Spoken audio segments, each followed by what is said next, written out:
Hey, my name's Spence, and welcome to the Prosperous Musician, where we talk about music, marketing, mindset, and money. So today I want to talk to you about the power of no. Feels good, huh?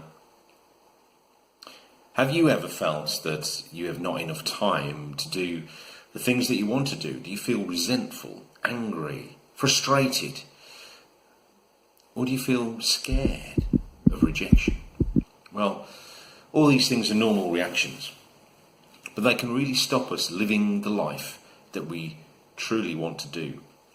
Live the life that we truly want and do the things that we really want to do. And if you're watching this, then I'm imagining then music is one of the things that you really want to do. Maybe you're already doing it, or maybe this is the thing for 2020, you really want to step up and do more of your music. So hopefully you'll get something out of this video. It's more of a mindset video about how to reframe your mind for greater success. And ironically, we're looking at the word no as a way of achieving your goals and creating more success in your life. Well, think about it. If we say yes to everything, then we're going to lose time for the good things that we want, and if we have, we might have fear of missing out as well. So that's why we say yes to a lot of things, even though they might not be the things that are moving us forward towards our goals. We might say yes because we might miss out, or we haven't got a clear plan, so we just say yes to anything just to fill our time. But just know that everything you say yes or no to is a choice, is your choice, and take that responsibility for your life. It is also a sacrifice as well. So if you say yes to one thing, then it means you have to say no to everything else, because you can only be in one place at once, can't you, generally? So if we say yes to this, we have to say no to that, and that's the trade. So just make sure that you're consciously choosing the things that you want to do. So a good thing to do is whatever you're being offered, is to think about it in terms of, is this going to move me towards my goal, or is it going to move me further away from my goal? And that's a really simple thing you can sort of think about before you say yes to something. And never say yes to something straight away. Always ask for a bit of time to think about it, because we can always change our minds. That's always the option, the choice that we have. So remember the power of choice, and also think about it. Say, well, let me get back to you. I can get back to you this time tomorrow and let you know. And then gives you a time to step back and go, is this really an opportunity that's going to move me towards my goal? Is it going to make me happy? Is it going to make me wealthier? Is it going to make me a better person? Is it going to bring me closer to meaning in my life? Or is it going to pull me away from that? Is it an unhealthy choice? Is it just something because to fill the time? Because maybe you might be feeling a bit lonely or frightened or a bit sort of needy at that particular time. So if you make some time to make the choice, then it gives you that time to sort of really sit with what you're doing, with what you want. So this may make you feel selfish, or people might say, oh, you're being selfish for not doing these things that maybe you normally do, and you're actually making choices that suit you better. But just say to them that's okay. Get them their reaction. They will get over their feelings, just like you do when you get annoyed at other people who don't do the things that you want them to or expect them to do. And we're all human, so we all behave like that. But it's just about making a choice and just being aware of those choices that you're making. So just explain that time is precious to people, and your time is very precious, and you'll be a much happier person to be around if you spend the time doing things that you love to do and not doing the things that you're expected to do. And that's true of everyone, isn't it? And of course, time is the only thing that we can't get back. We can earn some more money, of course, but we can't earn more time. So another way no can be very empowering is if you get used to people saying it to you. Now, rejection can be quite scary, can't it? People saying no to us can be very scary at times, and we often don't want that. We want people to say yes. But if you're in the music business, let's say, for example, if you're watching this, then you might be interested in the music business.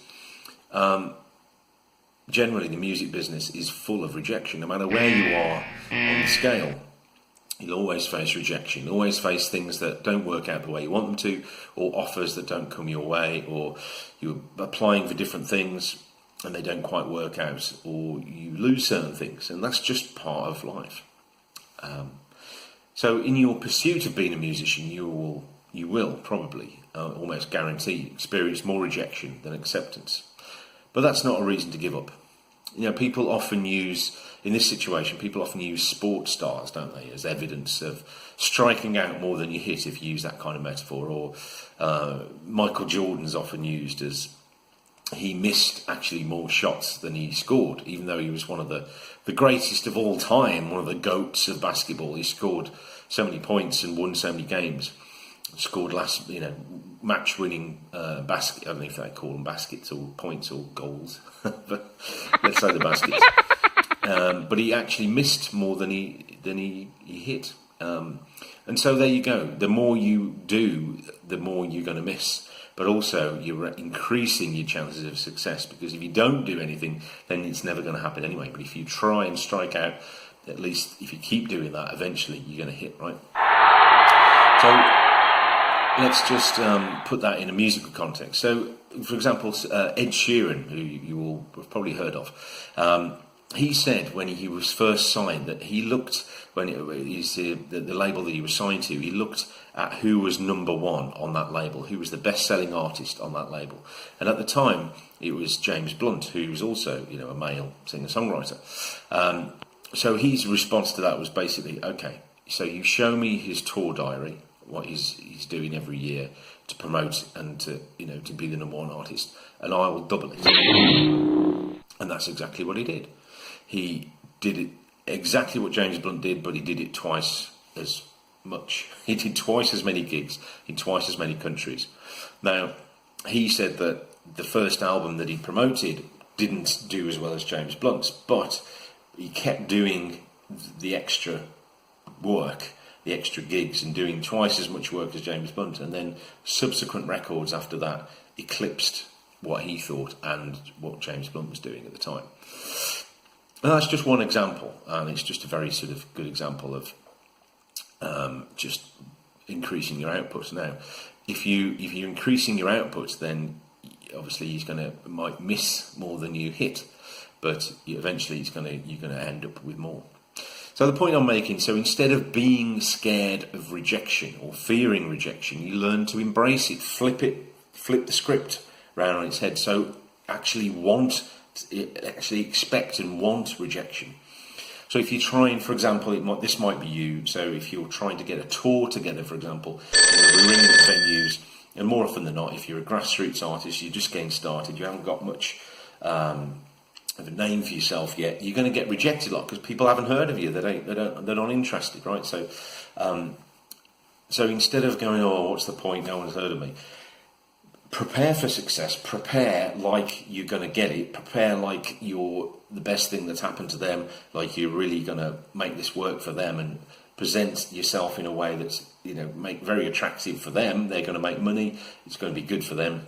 Make it very easy for them to say yes, but anticipate them saying no or fobbing you off, and count those rejections as a kind of Italian. Actually try and get to 20 straight rejections. That could be the goal, and that empowers you then, going, well, if they say no, great, I'm closer to my goal. Try and get 20 rejections in a row. If you get one yes before you hit 20, then simply just start again. So basically, if you can get 20 no's in a row, then you know then that you're really doing your output. You're really doing the things that you need to be doing, the legwork, okay? So that's a fun game that I've done myself, especially if it's things like cold calling or, sending out emails or doing something that's like a repetitive task, or selling CDs or trying to sell tickets or trying to just do something that requires a lot of repetition.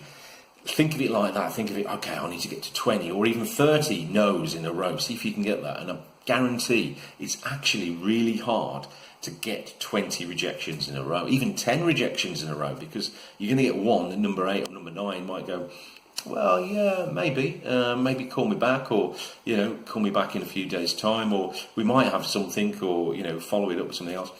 It's very difficult to actually get straight no, door slam rejections, because also people don't like saying no to people. People are very nice generally, and they don't want to say a flat no, a flat rejection to somebody. And it might just be a no for now, but try me again soon. So that isn't a flat no. That's kind of a maybe, isn't it? So you'd have to count that as a yes. It's not a flat no, so you'd have to start again. So do you see what I'm getting at here? Make it a game and embrace the no. Don't be afraid of it. So if you enjoyed this, then please consider subscribing. Please share your comments down below. I'd love to hear your progress with this thing. And let me know down below if you've been using this challenge, the no challenge, and then let me see, tell me if you actually managed to get 10 no's in a row, or even 20 no's in a row. I'll be very interested to hear that, because in my experience it's quite hard to do that. And use this game as a way of pushing you forward. Create it yourself, mix it up and be creative with it yourself. And let me know your comments down below, and please share it with your friends and family if you think they would get some joy out of this video as well. So my name's Spence, this is the Prosperous Musician, and in the meantime, make friends with no and go for it. See you on the next one.